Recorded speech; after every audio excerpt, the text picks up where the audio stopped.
Are you ready for more PoE2 information? Interview time. You still need to go through all the acts every season. Yes, you do. As I've always maintained, that I think it's a huge part of the reason why Path of Exile 1 still set its highest record of players in the most recent season. There's very few games that do that, and I think a lot of the reason is because if you want to have a game where I think it is important that you have a game where each new season you feel like you're on the level playing field with everyone else, and the moment that you don't have the need to go through the campaign again, then other players will feel left behind. My dude is so smart. What an absolute giga chad. He is so smart. That's exactly it. One of the things I really disliked about Diablo 4 is you could just skip the campaign immediately and just start grinding minute one. That, I hated it.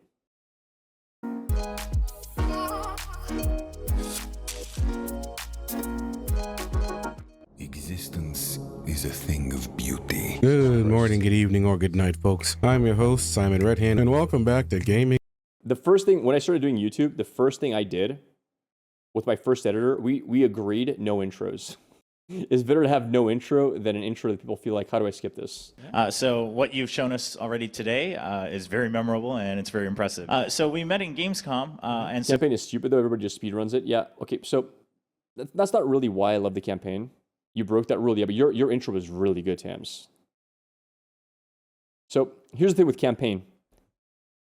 Maybe you guys disagree, and I don't care if you do. I have more fun in campaign than I do in endgame. On every single league start. I prefer the campaign. I enjoy it. Now, that might be because I'm a hardcore player. Maybe it's because I play hardcore.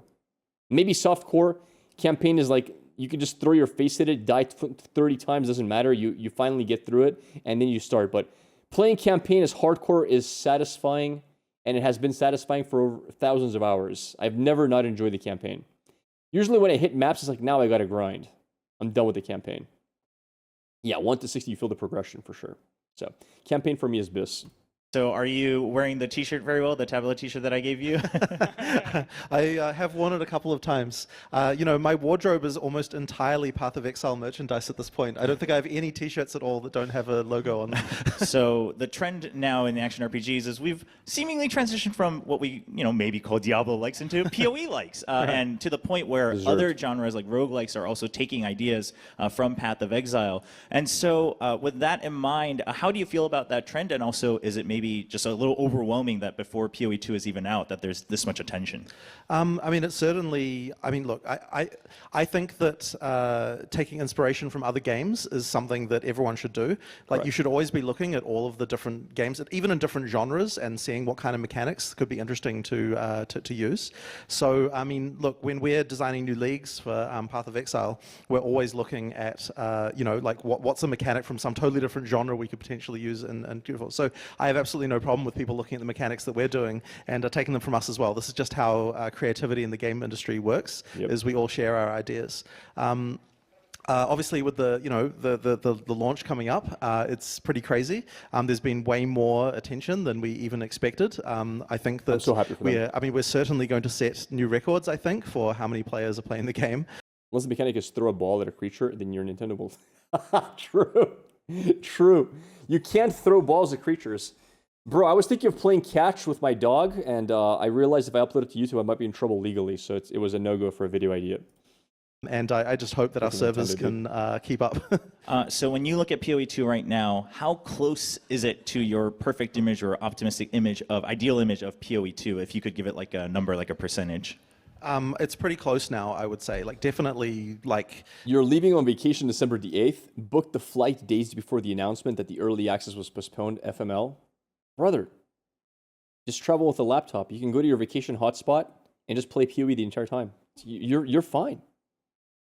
If you don't count just the fact that we don't have all the content in terms of the gameplay and feel, I think we're definitely 90% there. The main thing, yeah, we just have to get all that content ready because it's such a huge important part of an action RPG that you need enough content to keep people playing again and again. And the other thing as well is that the next best action RPG, in my opinion, is Path of Exile 1, and we need to make sure that we can compete with it in terms of content as well. So one thing that some people have noticed is that it seems like mostly it is overlap in terms of like mechanisms or content from PoE 1 to PoE 2. So in the future, is the plan to always have this kind of overlapping where you're carrying things over from PoE 1, or is it going? It's not going to happen. Do you guys remember when back in the day, the idea was they're going to keep updating Dota 1 and Dota 2 in the same way? And Dota 1 All-Stars in the Warcraft engine was still going to get development, and they were going to try to do like a one-to-one. Look at Dota 1 versus Dota 2 right now. It's going to deviate. There's no way it doesn't. There's going to be technical limitations of things you can do in PoE 2 you can't do in PoE 1. There's going to be design decisions that only work in PoE 1 versus PoE 2. And the longer time goes, the more they're going to fork away from each other. There's even a chance they just stop developing PoE 1 entirely. Not entirely, but like give very little, depending on how financially successful PoE 2 is.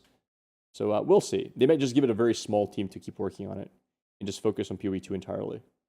Going to continue into completely separate development trees?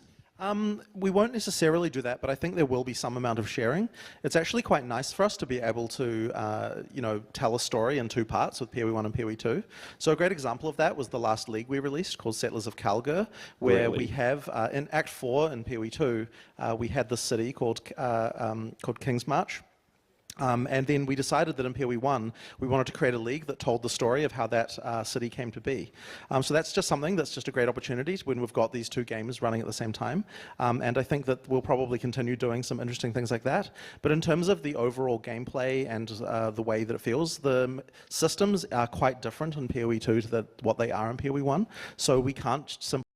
If you play your 3-day vacation PoE, with your wife, you're dead. I don't have that problem, thankfully. You just take something from PoE 1 and or PoE 2 and move them between the games because they require significant changes to be able to, to work inside the gameplay system that each game has. Dude, just a side note. Is it bad that I'm 36 and I haven't had like a stable relationship almost ever, and I am nowhere close to having a wife or anything? Am I destined to die alone, chat? Is it over for me? Like, if by 36 years old I haven't found anything even close to relationship material, does that mean I'm forever alone? You have me. All right, we need robot girlfriends. It is what it is, chat. I need androids. The sooner they come out, the better. So this is from the content creators that are attending today. So he's not sure if this was answered before, since you had so many interviews globally, but obviously Mirror of Kalandra was a very iconic item and maybe even currency in PoE 1. And he's wondering, first of all, does that item exist in PoE 2? Absolutely. And if not, oh, yes? Yes. Okay. 네, 일단은 존재한다고 하네요. But are there other items that you think are kind of at that similar level where the moment you see it, you're like, this is it. Like, I won. Well, hopefully we can design some good unique items that are like that. And ideally, from the pinnacle content, we really want all of the uniques that come from that content to feel like you absolutely must have them. In order to make it actually worth doing that content. So I'm hoping our designers are able to come up with some really awesome uniques. And I think what we're doing with uniques as well in PoE 2, they can be a lot more interesting, especially with things that can add skills to your character and things like that. So, oh God, I hope so. That's one of the coolest things about PoE 2 is that when an item gives you a skill, you can fully socket that skill. I think that's so badass, right? And every one of them can be like 6-socketed. As in, like, you can have 5 support gems on it. That will make uniques so unique, pardon the pun. So there's quite a lot more unique can do in PoE 2 than in PoE 1. Gotcha. 제가 그 패스오백자이를 10년 넘게 했는데 아직 칼란드라의 거울을 한 번도 못 먹어봤거든요, 땅에서. 패스오백자이 2에서 먹을 수 있을까요? So 10 years and he still hasn't seen the mirror drop. So do you think he'll have a chance in PoE 2? Well, I've never found a legitimate mirror before either. 조나단님도 직접 찾으신 적은 없군요. But I did have one drop one time when I was using cheats. But I didn't cheat to get it, but I just was killing the monsters with a cheat and I got one. So that's the only one I've ever seen actually drop 그 before. 아이템을 받으려고 한 건 아니고 이제 테스트하면서 치트키로 좀 다른 걸 테스트하고 있었는데 그때는 딱 한 번 보셨다고 합니다. 제 생각엔 이 정도면 네, 뭐 거기까지만. So this question is about kind of the timing. So what is maybe the timeline for early access updates within early access, and then also kind of what's your outlook for the final release, the full release? So I think that it will take, for the second part, I think that it will definitely take us at least 6 You can't hear me over the video? months, but maybe a little bit more to be able to get out of early access. I certainly don't want it to take more than a year. I do want it to be next year that we finish. But as far as the content update goes, it's a little bit hard to say how long. Our original plan was to kind of do them every couple of months. But you know, the studio has been it's been a lot of work to get to the point of this release, and so we need a little break, I think, around Christmas before we can work out again. So yeah, I'm not exactly sure when the first one will be, but yeah, the intention is effectively to have them every few months. It should feel a little bit like the League updates in PoE 1, where they come relatively frequently. Yeah, I look forward to that. But I mean, I just want to play the base version now. Our intention effectively is to add more classes and also more content, you know, the rest of the acts and so on, basically, as we go through. One thing I will say is that we want to make sure that by the time we go into full release, that everyone has had an opportunity to playtest all the classes, including all the ascendancy classes and all of these things, because it's very important that we're able to get testing on all of these things before we actually can be able to do a release. Gotcha. That means once they have all the content out, as in all the classes, all the ascendancies, we're still going to get a couple of months more of early access so they can be tested, per se. So this is something that he's come across along with some other fans that he's noticed are very hardcore fans of Path of Exile. And one thing they've noticed is that the crafting system in 2 seems to be a lot more simplified and maybe not as many options as Path of Exile 1. That's a good and a bad thing. So I think for the hardcore giga crafters out there who have infinite knowledge of crafting and all that is crafting, it's a nerf to them, obviously, because they can no longer make ridiculous money making these impossible items. But in general, I think that's overall a good thing, because crafting is still going to be quite complex. So I don't mind crafting being complex. The thing is, if you're playing PoE 1 for the first time, it's not that crafting's complex, it's that there's so many systems involved in crafting that in order to be able to craft, you need to know all the systems. You need to know how bestiary works. You need to know how, I mean, you know what I mean. It's just so much stuff. So you can't just learn crafting. You got to learn all the League mechanics that have ever existed in PoE. And that's a really big ask, right? So starting off with less of these systems is a good thing. So do you have plans to kind of expand that similarly to PoE 1? So our intention is to expand it over time, but we wanted to make sure that the kind of base level crafting system is easier to use in PoE 2. One of the things that I think makes it easier to use actually is the fact that you get more currency and you can use it more often. So that means that you're going to be experimenting a lot more with currency just through the game. We have different options than what were available in PoE 1, so I think people probably will take a little bit of time to you know, get used to all of these things. But Path of Exile 1 ultimately is a game that's had more than 10 years of expansions, and it's got a lot of kind of, you might call it bloat over that time, where there's lots of crafting systems that kind of overlap or they do different... Dude, omens are going to be huge in PoE 2. Have you seen those omens they have? And the kind of crazy crafting you can do with them? Like, I'm doing ritual 100%. They do different things, but kind of like, you know, they're trying to achieve the similar results. And we wanted to kind of unify some of that stuff in PoE 2 in order to make it so that there was, yeah, just a little bit less of those things that you would need to know about. But obviously, as we add more and more content, and all of these need to have new player power and so on, there will definitely be more options over time. And we're also leaving some design space as well for us to be able to add things in the future too. It's also... Am I the only one who's going to be a little bit sad that six linking is no longer a thing? Like where you can get lucky one fusing 6-link? Even though I always dreaded having to 6-link my chest or my 100, my 200. Even though I've always dreaded it, there is something that feels so good about getting your first 6-link. It's such a good feeling. Like, what is the equivalent of that in PoE 2? Is there an equivalent? I feel like I'm going to miss that. Also worth mentioning that we still have more sequels to Path of Exile 1 leagues that we want to add to Path of Exile 2.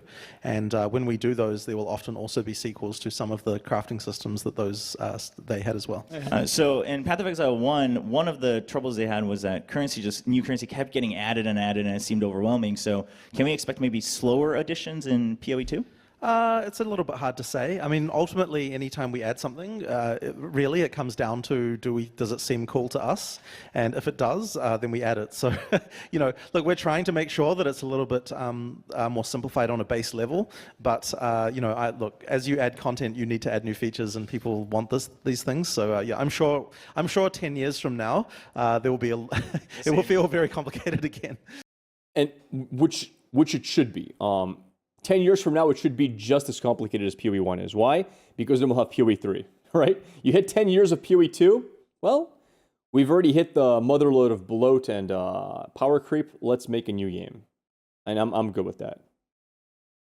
First time I 6-linked an SSF was an insane feeling. You still need full sockets. Yeah. Your first 6-link was Chevron wraps. Damn, dude. It's nice.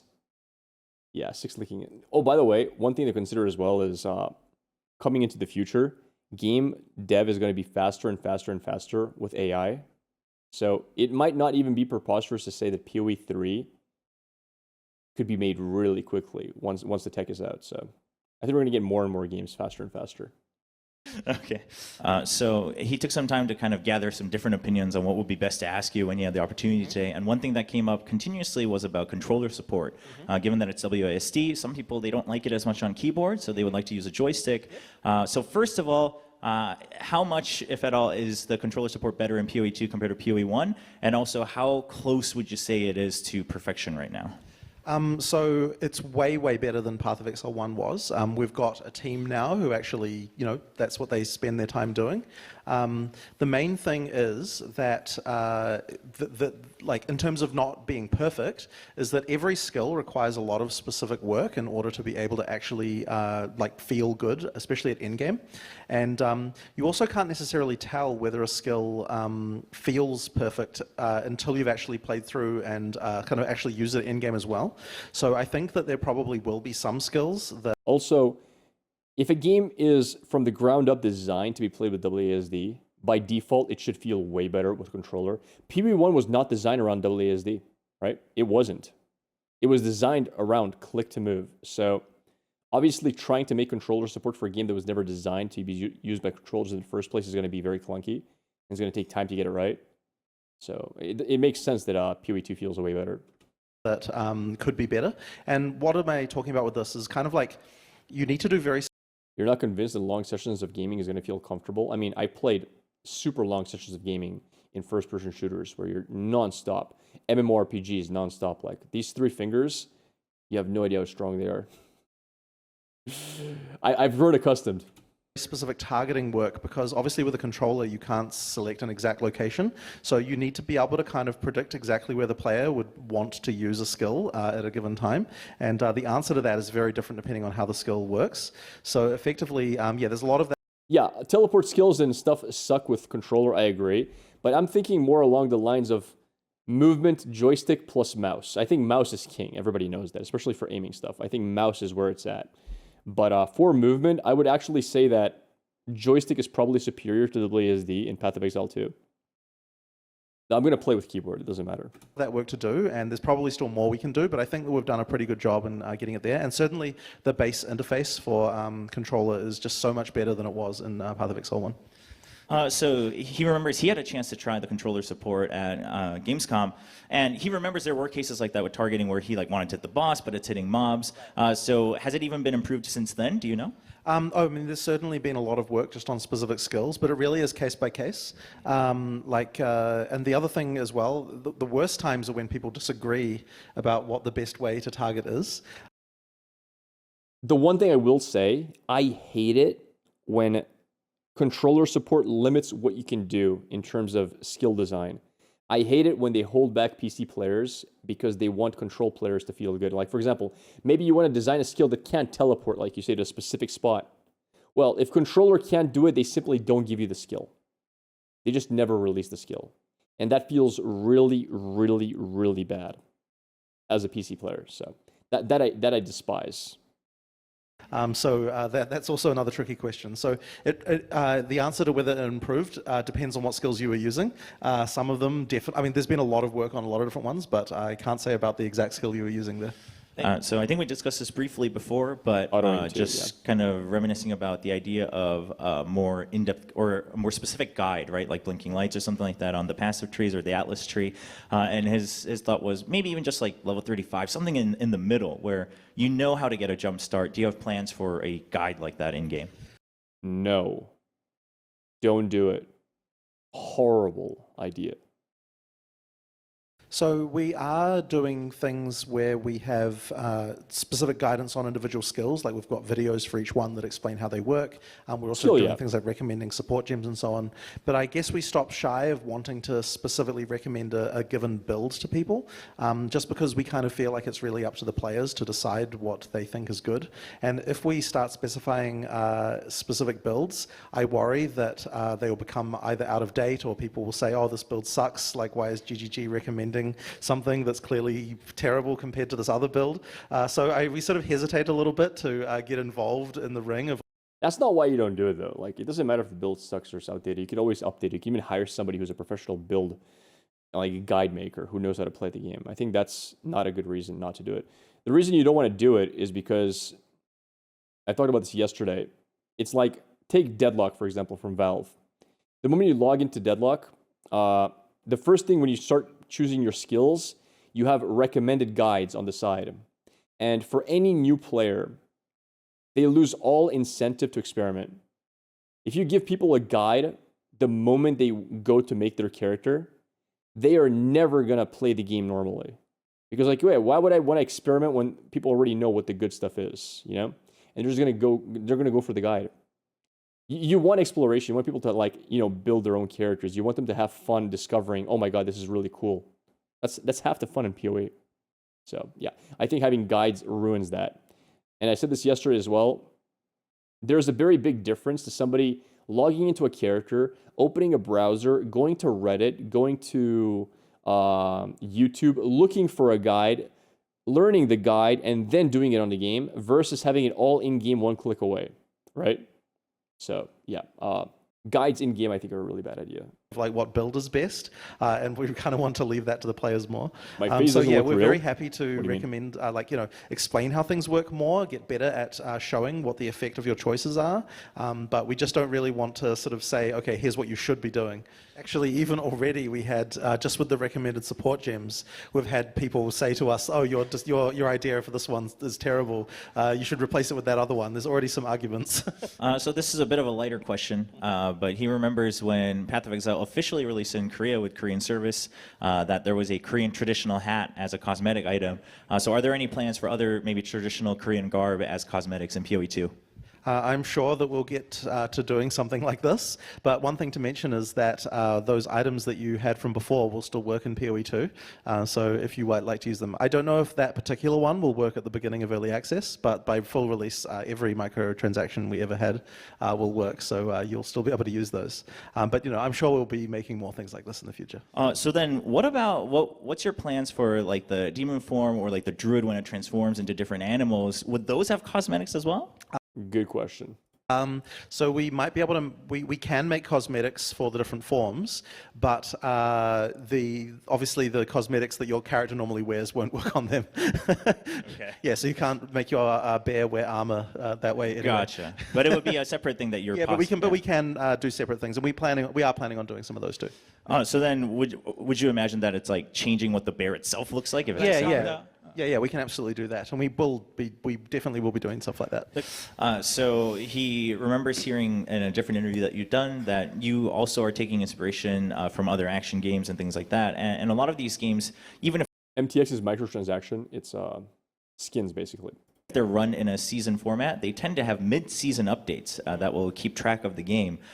Now, you've mentioned in the past that the benefit of a season system is that you can play the season and then swap to a different game with a different season and go back and forth. But what happens when, you know, maybe the season update you had, whether it's something like in PoE 1, like the Kalandra League or the Necropolis League, where it just wasn't received as well? Would you have, or would you be open to this idea of mid-season updates to kind of amend what has already happened in that season? Generally speaking, we don't like to do that, and that's because, so back in the early days of Path of Exile 1, we actually tried doing more frequent updates and these sorts of things, but we kind of found that they didn't really ultimately cause people to come back. So what we were much better off doing is just coming up with a larger update and trying a different approach and doing something completely new at that point. Occasionally we do modify things in the middle of a season, but generally speaking, we try to really avoid that if it's going to negatively affect people's characters once the game is released. So effectively, yeah, like it really is much better, we found, to go all in on like having a larger update every 3 months than it is to kind of do smaller changes in the middle. That being said, I'm sure that when we first launch PoE 2, there will be many things that we get wrong that we will have to update very quickly. So I'm sure the first couple of weeks there'll be many small updates just to tweak numbers. No doubt there'll be boss fights that are too hard or skills that that are too weak and things like this. Or skills that are too powerful that I'm going to use and beat hardcore my first try with 0 deaths. Listen, they're not ready for cast while channeling active block with high block stun threshold. It's over. They're not ready for this, chat.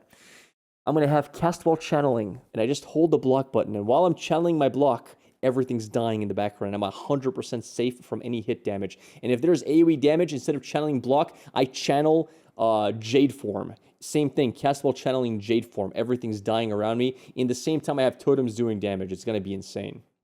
They're not ready for my build. They're going to say, who is this GrappLr guy and how did he break our game? They're going to nerf it to oblivion. But not before I beat campaign and I hit maps. So yeah, there's probably going to be a lot of changes like that at the start. Yeah. Have I commented on the Diablo devs Twitter shade? Which one? So listening to you, he's inspired now and very proud of PoE 2 just with the energy that you have. Okay, that's good to hear. First of all, there were a lot of questions from the exiles that joined us today, so he tried to pick some unique ones. But the first one is, in PoE 1, one of the troubles they had was that you couldn't try on the cosmetics before you purchased it. So is that included in PoE 2, and if not, are there any plans? So actually, we do have a completely new store in Path of Exile 2, and that store does let you. If I can't block all of them because they're around me, I have Jade form, which does literally the same thing as block. It blocks all damage. And it's also a cast on channeling, so I have both. See the items on your character before you buy them, and it also allows you to see like a close-up of your character and this kind of thing as well. So yeah, we've actually done quite a bit of work in that area. So I think players will probably have a much better time with that. So next is they want to play with their friends, that's their plan, but they haven't found as much information when it comes to co-op or party play. So how does that work? How would you get involved in party play? Yeah, so you can play right from the beginning of the game with up to 6 players.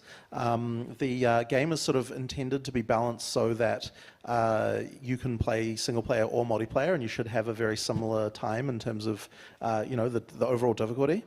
In multiplayer, during the campaign, though, you can resurrect your friends. So that means that you don't have to leave them behind if they die. I like that. I think it's cool, but as long as it's only campaign and not endgame. So yeah, that can be quite a fun experience. When you get to the end game, you can't resurrect them anymore, so you actually have to make sure you're able to all survive a map in order to get through it. But yeah, we try to make sure that the game is balanced for both experiences without having regard from one, without making sure that one or the other is advantaged. Maps and bosses only having one try, and otherwise, even the pinnacle bosses, you'd have to kind of build up again to revisit them. And this might be a bit too daunting for newer players or kind of middle-level players, where if I die, I have to kind of go through the entire process again to try to challenge this boss again in the end game. So are there any plans to try to mitigate that in the future? I'm absolutely fine with that. Listen, I didn't kill my first pinnacle boss I didn't kill my first Uber until like 1,000+ hours into PoE 1. Literally. My first Uber ever kill was over 1,000 hours in PoE 1. Probably like 1,400, 1,500 hours in. That's only because I eventually built a character where... So, do you know when I killed my first Uber boss? I killed it in the league where they first introduced... what is the system called? They have it in King's March as well, where you take 2 items, they combine into 1. You guys remember that? What is that called? Where you just combine items. Transmogrification. I forget. Recombinators, yeah. When they first released Recombinators, I was super early onto it. And I figured out, because I was playing Righteous Fire, I figured out a way to make almost full BIS Scepter for Righteous Fire. And it cost me approximately 3 to 4 divines to make on average. And I was selling them for 20 divines each. And I was the first to be doing it. that league. And, well, when you can just make things for 4 divine and sell for 20 plus each, and I did that for a while, I literally had like a 400, 500 divine character really fast, and the character was literally unkillable. It couldn't die, and I just did an Uber for fun. But only because of that did I have a chance to kill an Uber. Other than that, I never really chased Ubers. So if you're telling me, well, I'm a casual player, I play 1 hour a week, and I'm afraid if I finally get to Uber, I can't kill him, and then I gotta... Then Ubers are not for you, brother. There's a lot of things you can do in PoE 1 or 2 that is fun content. Just because something is too hard for you to do, well, guess what? It's not for you. Things are balanced around 1 portal in PoE 2, similarly to how they're balanced around 6 portals in PoE 1. If something is too hard to do in one run, it's probably designed to be too hard for you, and it's just not for you. And if you don't like that, do different content. There's a lot of content you can do. You don't need to kill Ubers. And by the way, what percentage of people actually kill Ubers? In hardcore especially, but even in softcore. So I think if you're talking about the actual pinnacle bosses, Yeah, screw Uber Maven, bro. I still can't do memory game. Not for me. the intention really is that is the content that only the very good players are able to achieve. That's kind of the what pinnacle. When I try to do like Uber Maven, like memory game or whatever, it goes like this. Okay, left, right, up, down, right, and I already forgot the left, right part. Like I can keep 3 in memory. So I got the first one, got the second one, got the third one, got the fourth one, but lost the first, got the fifth one, lost the second. It's like, wait, what? And it's like, now I don't remember where I started. And my brain just gives up. And then I'm like, well, Alt F4, log on macro, we're done with this. We're going to do other content. I don't know. I have the memory of a goldfish when it comes to like Maven game. I cannot remember it. Ultimately means. So if you're talking about the early end game, losing a map is not really a big deal. Like you get plenty of them. It's absolutely fine. It only really starts to matter as you get towards that pinnacle content where it requires quite a lot to be able to challenge that stuff. So effectively, we kind of want it that way, and I believe that it will mean that achieving victory against the pinnacle bosses will be a much more valuable achievement than it was in Path of Exile 1. Awesome. And by the way, this doesn't affect me at all because I play hardcore, so you only get 1 life anyway in hardcore. So this is a question about the combat. Somebody who has more time in Ruthless than Standard, I just laugh at the idea of whining about not being able to complete Ubers. I played quite a decent amount of Ruthless as well. I like Ruthless. It's a fun experience. But for instance, something like a pure melee build or something like that, or maybe some elements being a little bit too strong, where physical damage was really only used to destruct things, right, and to fragment things when they're frozen or something like that. So what I played Ruthless when Steel Mage went for his Ruthless run. I pretty much stayed in like 1-to-1 with his level basically. I stopped playing at level 82 or 83 though. It kind of got boring for me at a certain point because at that point, it just came down to like grinding the same stuff over and over to get the bases to hope to recombobulate into the right item. And that was not fun for me because I was playing SSF as well. I think a lot of people started when Steel Mage started playing the Ruthless run. But I played Ruthless before. For me, Ruthless is fun through the campaign. And then after campaign, you kind of get to a meta where things are a little bit annoying. Also, Ruthless got a lot easier with King's March because you could actually use ships to get you support gems.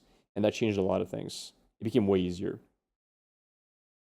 It has been designed in PoE 2 to kind of balance out melee and different elements and all those types of builds. I guess it's a little bit hard to answer that fully, but ultimately, it's not necessarily important that every element is balanced against each other. The key thing is that... Thank you for the follow there, Levia-chan. I appreciate that. Welcome to the stream. We're giving you lots of different tools to solve different problems. So in Path of Exile 2, because you can have many more skills that are 6 links, it means that it's okay to have skills that are just only occasionally useful. And so we can do things like, I like to have skills that are just situational, right? Like you feel like, oh, this is the perfect time to use this, so that's when I use it. And so effectively, I think it's a mistake if you're a player to be like, okay, I'm a fire sorcerer, so I'm only going to go fire, right? Like this is the kind of thing that, you can do that, but I think you're going to have a worse time than if you try to combo things between different elements. So I guess what I'm saying is that the elements aren't necessarily balanced in the way that you're kind of suggesting. It's like, it's more that... So when he talks about having skills that are perfect for this situation and not others, this was impossible in PoE 1. And the reason is, in PoE1, you have very hard restrictions on your sockets and your links. You can't have more than one 6 link, maybe 2, right? You just can't because of how it's designed. So you have to go all in on one skill. If you're playing a one-handed weapon, you can only have one 6 link skill. Obviously, if you have like some crazy uniques, it can be different, but my point remains. In PoE2, you can have multiple 6 links. You can have 5 6 link active spells if you want to. So you can actually build a character that has multiple skills for multiple different scenarios, whereas that was impossible originally. There's a reason everybody went one-trick pony in PoE1, like with one skill clear all, one skill boss. It's because of socket pressure. And if you try to be like a jack of all trades, everything sucks. How's everybody doing? I'm fantastic. But each skill needs to have a place and a time to use it correctly. Just one aspect of that question I want to. Can you explain why one support gem is controversial? I keep hearing that. I don't know a lot about PoE. So basically, there are certain support gems that are very strong. Like, for example, greater, like multiple projectiles, right? It gives you more projectiles for the skill. Well, that's a support gem you would probably just use in every single skill if you're playing projectiles.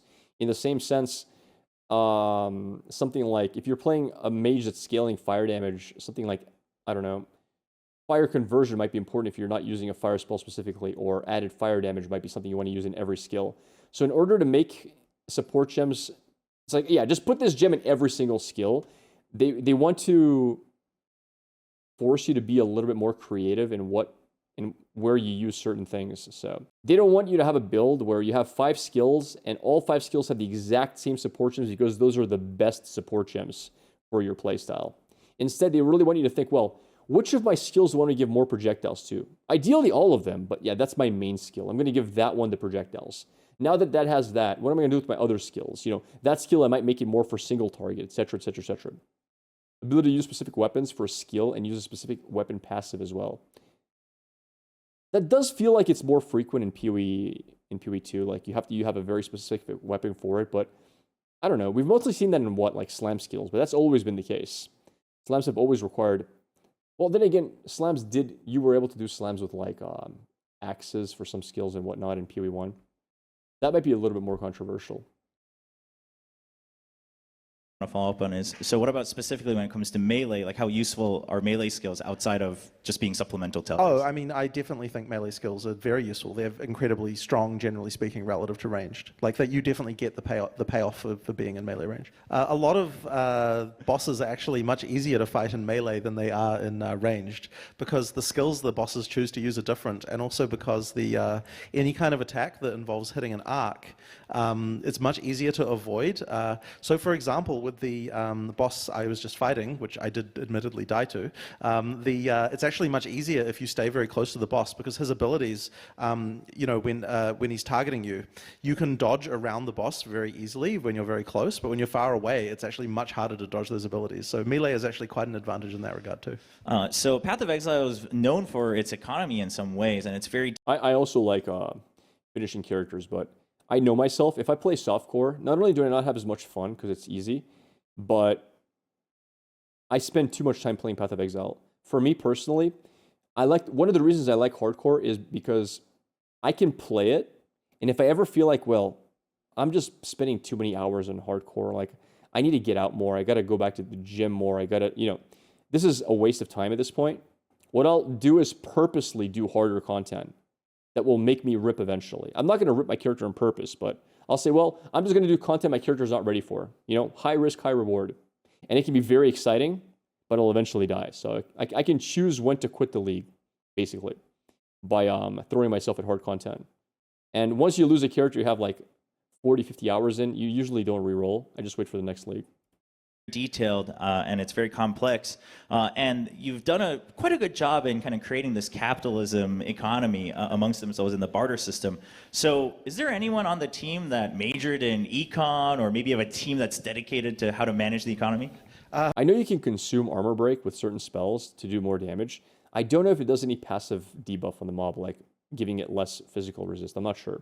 We don't have a dedicated team or anything like that, but I think that, look, we've always been huge believers in the sort of free market economy in these games. I think it's what really gives items the value that they have. So, it's just something that, like, we have a policy of we never bind any items, and that's so that everyone can feel like, once again, your items have value. The I love part that. then that I think did help is having a good understanding of stock markets when we're implementing the currency exchange system. That one, if you actually get right down to it, is like a full stock market type situation. So having some I did have a bit of understanding about that when we went to implement it, and I think that was very useful. So in PoE 1, it was, the lore and the story and all of this world building was so fragmented that oftentimes people had to go to third-party tools like databases, things like that. So are there any plans to maybe implement a type of wiki or something like that, whether it's in-game or something more easily accessible for people? Well, I hope we're doing a much better job of just storytelling in general in PoE 2 than we were in PoE 1. We don't have like a lore book or something like that, but it actually is something that I would be keen to do, to have a place so that you can see all of the conversations that you have. They really should consider hiring a good writer to write a novel of something PoE related. So I've read the Ruination book for Riot Games. Great book. There's one coming out with Ambessa, I think early next year, and I'm going to read that as well. I love reading novels about lore and games I actually play. I think it's so much fun, and they should definitely do more of that. They should do that per se. It's not that huge of an investment for them, and building the lore in your games is always beneficial long term. Had and all of the lore objects that you found. We don't have it yet, but it is something that I think will be quite nice to do. All right, so we'll see if you can answer this one. But they're wondering, as you operate Path of Exile, have you guys ever done these kind of like phantom nerfs that just weren't public, whether it's about drop rates or tweaking values? They have. Also, thank you for the follow there, Shadow Dragon. Thanks, man. Without telling people. I will say not really. There might be a few cases where the players would argue that there was a change that wasn't noted, but generally speaking, we do try to be transparent. But I will be honest and say there might have been a couple of cases where there are a few minor tweaks without mentioning it to anyone. But generally speaking, we try to make sure we tell everyone about these things. So in Path of Exile 2, are there any weapons that are specialized that you need certain requirements for that are very unique in that sense of their design, similar to some of the late game items in PoE 1? I guess not exactly. There are definitely going to be uniques that are kind of hard to build for because they require, as you might say, some sort of special requirements for them. But I mean, ultimately, I guess not exactly. It's mostly just that, there are just some uniques that are just hard to build for because they require certain things of your character that may be difficult to meet. But you have items like Headhunter and Mageblood in PoE 1 that were kind of these must-haves that you wanted to chase for. So are there any of those in early access in PoE 2? And if so, could you maybe give us a hint on what they're like? I don't really want to spoil any specific uniques right now because it's one of those things that we have very tight control over the spoilers of these. But look, there are... Dude, I love that. Imagine... 5.5 days, by the way. Imagine you get in the game and you're playing and you just drop something that says you can have +3 to summon totems and you're playing a totem build. Holy crap. Like, things you just don't expect to drop, Uniques you never expected to see. Like, we don't know what the uniques are going to be.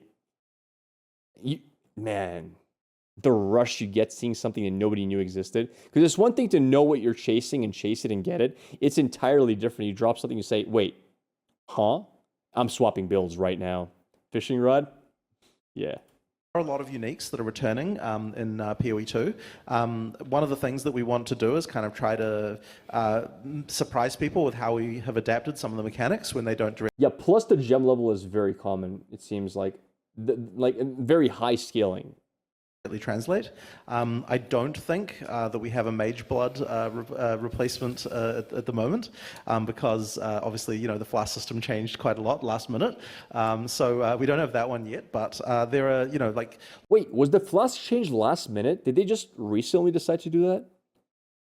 I'm surprised because wouldn't that mean that they designed the game to be played with multiple flasks? Because that would require a lot of rebalancing if they did it very recently. Last month's. Interesting. I know I probably shouldn't say anything, but yeah, obviously, look, we want to make really chase uniques, like that's our goal. So hopefully you'll enjoy the ones we have put in there. So when it comes to skills that are just underused or maybe forgotten, what are your plans? What's the philosophy, and how do you patch those? How do you update them? How often? Well, I mean, so every time we do a patch for Path of Exile 1 as well, and what we will do in PoE 2, is we always look at the various data websites that exist that sort of show you like what things are popular and what things aren't. And we're always focusing on the things that are underutilized in order to buff them. So I have no doubt that we'll be doing the same thing in PoE 2. Like it's much better to buff the weak things than it is to... Yo, now that you say that, Ripperek, who's playing Titan with 2x two-handed maces? Hear me out. Are there two-handed scepters? I don't think that's a thing, right? But can you have two-handed scepters? Because that would give you so much spirit. There's probably no two-handed scepters. Probably. That would be sick. To nerf the powerful things. People obviously feel a lot better about that. So yeah, ideally we can do that. But I will say though that it's okay for there to be in PoE 2 for there to be some skills that don't see a huge amount of use. Like we design the game a lot like how when you're making a game like Magic the Gathering, like a card game, where some things exist to be combo pieces that maybe they have not found the rest of the combo yet. And so it's okay for things like that to exist so that you know, people later on, people realize what the use is, or we add a unique and it adds a use for it and these sort of things. So you know, it's okay to have a few underutilized things like that just to exist, to be interesting things for people to discover later. They're not quite sure if you really prefer buffs over nerfs from their experience. I don't think so.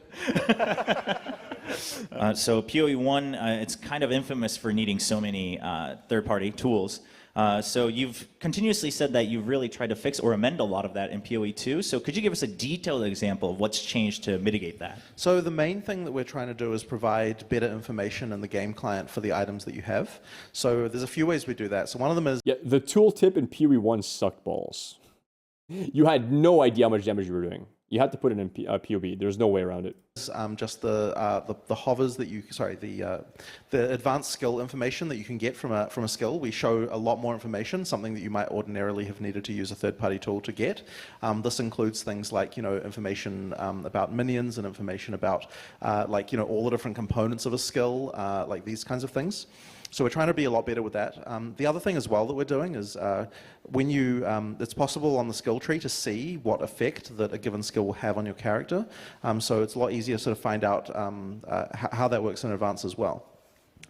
What I will say though is that I'm sure that people will still want to be using things like Path of Building, because what Path of Building lets you do that we will never let you do is try out a build that you don't have the items for, and that's something we would never want to allow people to do, but yet, you know, obviously people will want that kind of thing.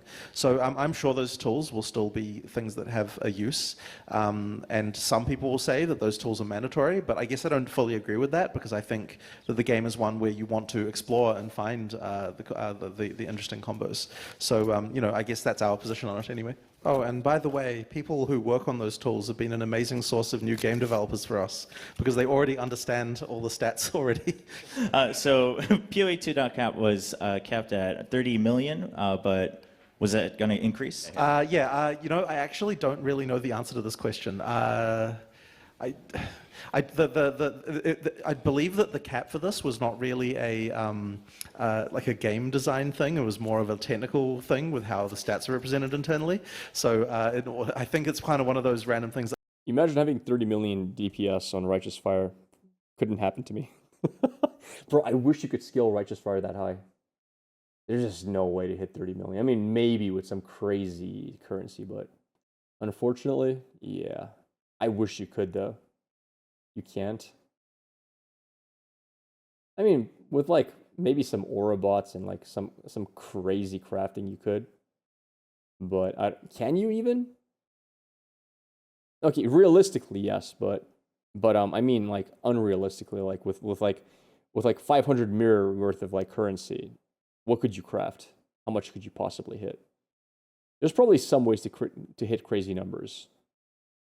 Hopefully it wouldn't be necessary anymore, but ideally you shouldn't run into these kinds of problems. It was more of just a technical issue. So mounts. I hate mounts. So are there any thoughts Bad behind idea. mounts and how those might be implemented or used? So we do have the one rower mount that's used on the Ranger Yeah. mostly, but we don't have any others at the moment. They're not like a general system, if you know what I mean, like they're used for specific purposes. I think it would be cool to add more later on, but you know, we've got Please no mounts. Screw mounts. I don't need mounts in my PoE gameplay. a few ideas for what we might do, but for now we just have that one, and that will do for now, I think. Any ideas on how that can be continued to be developed, even just the one? I mean, like for that one mount, but what it does effectively is allows you to bypass the other slowdown that you would normally get when you're firing arrows, and so that one, like doing that is like, to be honest, it's like very overpowered.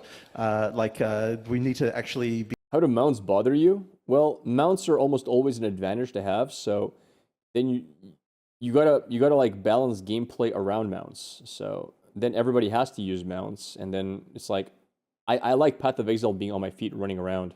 It just feels good. be careful that the downside is good is enough, because yeah, it really makes you very, very fast. If we were doing another mount, I'd be keen to do a mount that is more for melee characters, but there's be quite a lot of work to do something like that. Yeah, I'm interested in doing it. We just haven't got anything yet. Will guilds be transferable from 1 to 2? And also, are there any thoughts behind guild-specific challenges? So the guilds are actually not currently combined with PoE 1 and 2. It's something that I would have liked to do, but unfortunately, like, it was a little bit technically challenging for a few reasons. So yeah, the guilds are actually separated. As for guild-specific challenges, that is something that I'm interested in, but the problem is that we generally have a rule that all the content that it's in the game has to be completable either single player or multiplayer, as I was saying before. So if we do guild-specific challenges, what I worry about is then people will feel pressured to join a guild just so that they can do those things, and Yeah, screw guild-specific challenges.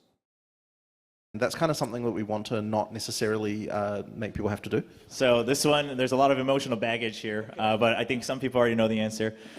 In Path of Exile 2, do you still need to go through all the acts every season? Yes, you Yes. do. And as I've always maintained, Never change that, please. that I think it's a huge part of the reason why Path of Exile 1 still set its highest record of players in the most recent season. There's very few games that do that, and I think a lot of the reason is because if you want to have a game where I think it is important that you have a game where each new season you feel like you're on the level playing field with everyone else, and the moment that you don't have the need to go through that. You know why a lot of games don't do that? It's because they don't know how to design for it. So PoE 1 is actually really well designed to be played again and again. Diablo 4 is not. A lot of games, they want to use a lot of cutscenes, they want to use a lot of different storytelling mechanisms, which would be absolute cancer if you try to do that as a like replayable content every single league. Like, imagine having to play like the Final Fantasy tutorial all the way to 50 over and over again with like 20 cutscenes per hour. Like, I would lose my mind. I wouldn't play the game. I can watch a cutscene one time, that's it. You force me to watch a 1 minute cutscene every time a new league starts, I quit. I'm not doing it, so. And then you gotta like say, well, then we can make it skippable and like, no, PoE 1 is well designed. You don't have to listen to any conversation. You click, move, you blast through, right? So the game is designed to be replayed over and over again, which is great. And that's probably why, like, D4's campaign, I think, is just a little bit annoying. It would be annoying to do it over and over again. Like, it's really fun the first time you play it, but after that, it's like, I don't want to repeat this. What do I farm mostly in early leagues? Depends on the league. I like to do, I personally enjoy doing Ritual. The campaign again, then other players will feel left behind. So I think that like in the short term, you certainly can annoy some people with that, but in the long term, I think it's much better for the health of the game. 그래서 유배자 대표로 나와서 또 저희를 도와주신 NPC님 너무 감사드리고요. 이렇게 또 인터뷰를 진행해봤는데 이런 인터뷰를 몇 번 해봤지만 이렇게 시원한 답변을 들은 적이 사실 몇 번 없었거든요. This is all repeated. We've already seen this. 물론 방금 질문은 제외하고요. He's done several interviews like this, but he's never felt so kind of relieved about all the answers, except for maybe the last one because it's kind of the expected answer. Yeah, fair enough. So we heard that you have to get moving again. Yes, I'll be flying out this Expedition. evening, and then as soon as I get back, I've got a lot more work to make sure the servers can stay up for everyone who wants to play. 오늘 저녁에 바로 다시 복귀하셔가지고 이제 남은 일주일 동안 서버가 안전한지 괜찮은지 모든 유저분들이 즐기실 수 있도록 준비해야만 합니다. 바쁜 일정 중에도 와주셔서 너무 감사드리고요. 오늘 함께해 주신 유배자분들, 그리고 시청자분들, 그리고 초보라님, 그리고 조나단님 모두 너무 감사드립니다. 저는 진행의 게이머빈이었습니다.